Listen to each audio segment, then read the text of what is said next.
இன்றே டவுன்லோட் செய்து உங்கள் ஃபேவரட் ஷோக்களை என்ஜாய் பண்ணுங்க. நீங்க என் காதலை ஏத்துக்கிற வரைக்கும் நான் உங்களுக்காக காத்துக்கிட்டு இருக்கேன். என்னை யாராலையும் உங்ககிட்ட இருந்து பிரிக்க முடியாது. நீங்க எனக்கு என்ன தண்டனை கொடுத்தாலும் அதை ஏத்துக்கிறேன்.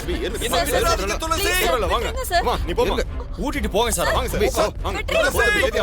துளசி திரும்பவும் வருவேன். துளசி என்னை ஏத்துக்கோங்க. துளசி ஏத்துக்கோங்க.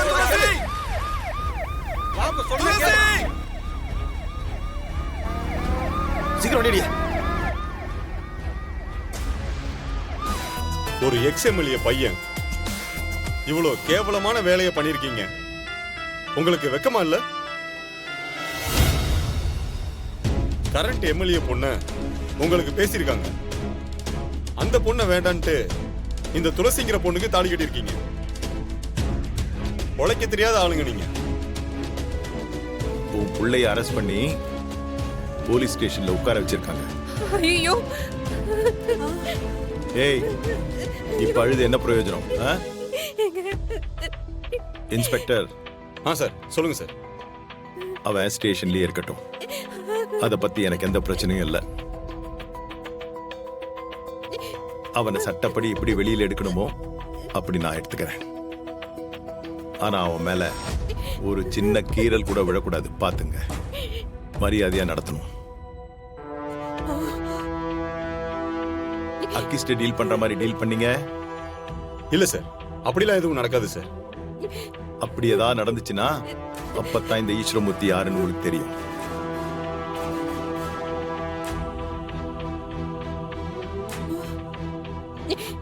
ஏங்க, உடனே போய் நம்ம புள்ளைய ஜாமீன்ல எடுங்க. அவனுக்கு இதெல்லாம் பழக்கம் இல்லைங்க.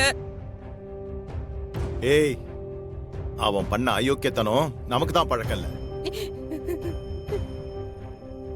சொல் பேச்சு கேட்காம அந்த வீட்டு வாசிலே எப்பவும் போய் நின்னுட்டு இருந்தால, அனுபவிக்கட்டும், நல்லா அனுபவிக்கட்டும். 2 நாள் ஸ்டேஷன்ல இருக்கட்டும். அப்பதான் அவனுக்கு எல்லாம் புத்தி வரும். என்னங்க இப்படி சொல்றீங்க? ஏய், இவ்வளவு நேரம் அவன் உன் பிள்ளையே இல்லைன்னு சொல்லிட்டு இருந்த, இப்ப என்ன அரெஸ்ட் பண்ணிட்டாங்கன்னு உடனே அப்படியே பாசம் பொங்கிட்டு வருதா? ஐயோ, பெத்த மனசுங்க.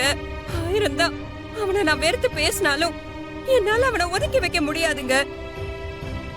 ஈஸ்வரமூர்த்தி, இது நம்ம குடும்பத்துக்கு பெரிய அவமானம்டா. இப்பவே போய் அவனை கூட்டிட்டு வாடா. மா, ஊரே நம்ம குடும்பத்தை தான் மீடியால போட்டு நார் நாரா கிழிக்கிறாங்க. விடுங்க, அவன் 2 நாள் போலீஸ் ஸ்டேஷன்ல இருக்கட்டும். அப்பவாது புத்தி வருதான்னு பாப்போம். இவ்வளவு கேவலமான வேலையை பண்ணிருக்கீங்க. உங்களுக்கு வெக்கமா இல்ல? கரண்ட் எம்எல்ஏ பொண்ண உங்களுக்கு பேசினாங்க. அந்த பொண்ணை விட்டுட்டு இப்படி ஒரு பொண்ணு கழுத்துல தாலி கட்டிட்டீங்களே, உங்களுக்கே தெரிய வேண்டாமா? புரியா? நாங்கய்யா.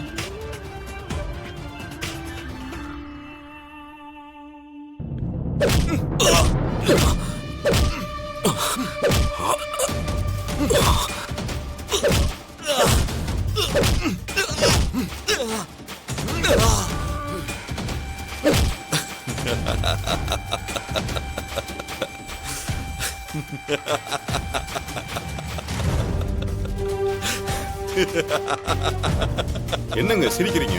உங்களுக்கு வலிக்கலையா? நான் செஞ்ச தப்புக்கு இந்த தண்டனை பத்தாது சார். இன்னும் கொஞ்சம் பலமா அடிங்க சார். வலிக்கிற மாதிரி அடிங்க சார்.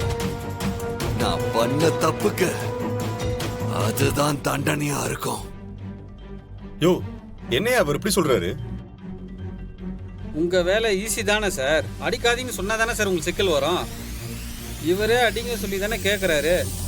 அப்புறம் என்ன, அடிங்க சார். பத்தல. இந்த வீடியோ அடியா.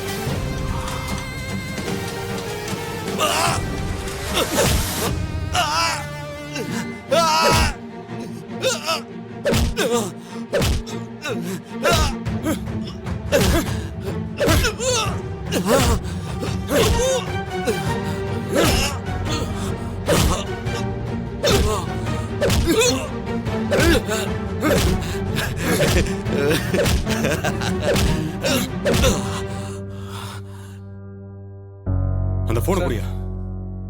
இவர் எப்படியே வை வர. Okay sir.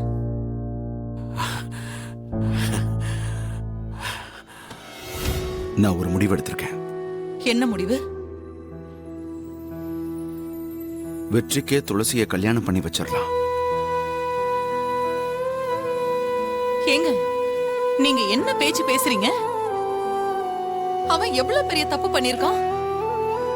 அவன் ஒரு அக்யூஸ்ட்னு உங்களுக்கு தெரியாதா? சத்தம் போடாத, சத்தம் போடாத. சத்தம் போடாம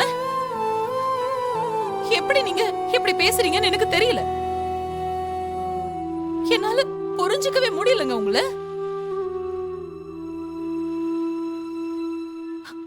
ஒரு பொண்ணு வேணும்னு முடிவு பண்ணிட்டா அவ கழுத்துல தாலி மட்டும் கட்டிட்டா போதுமா?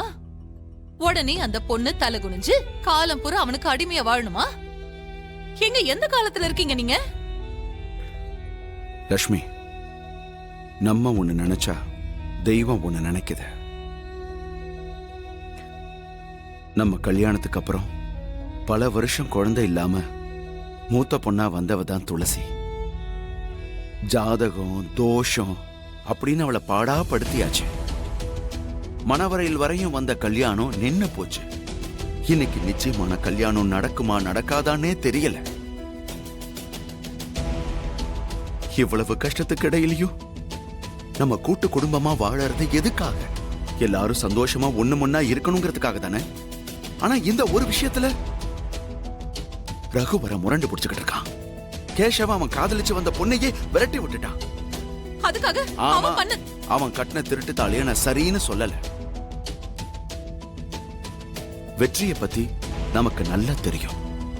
நம்ம குடும்பத்துக்காக அவன் நல்லது எவ்வளவு செஞ்சிருக்கான். இன்னைக்கு அவங்க அப்பா அம்மா எல்லாரையும் தூக்கி எறிஞ்சிட்டு நம்ம பொண்ணுதான் வேணும்னு நம்ம வீட்டுக்கு முன்னாடியே கடந்திருக்கான். இப்ப போலீஸ்ல அடி வாங்கிட்டு இருக்கான். இதெல்லாம் எதுக்காக? நம்ம பொண்ணு மேல அவன் வச்ச பாசத்துக்காக தானே. இன்னைக்கு பாரு, பத்திரிக்கை, சோசியல் மீடியா, டிவி எல்லாத்துலயும் வந்தாச்சு. இதுக்கு பிறகு நம்ம பொண்ணுக்கு நாம என்ன வாழ்க்கை அமைச்சு கொடுக்க போறோம் தெரியல. கோயில்ல வச்சு தாலி கட்டியிருக்கான். அந்த கடவுளே ஏற்படுத்தி கொடுத்த சம்மதமா நினைச்சேன். ஏத்துக்குவோம் லட்சுமி. நீங்க என்ன வேணாலும் நினைச்சுக்கோங்க. ஆனா என்னால அவன் பண்ண விஷயத்த ஏத்துக்கவே முடியாது.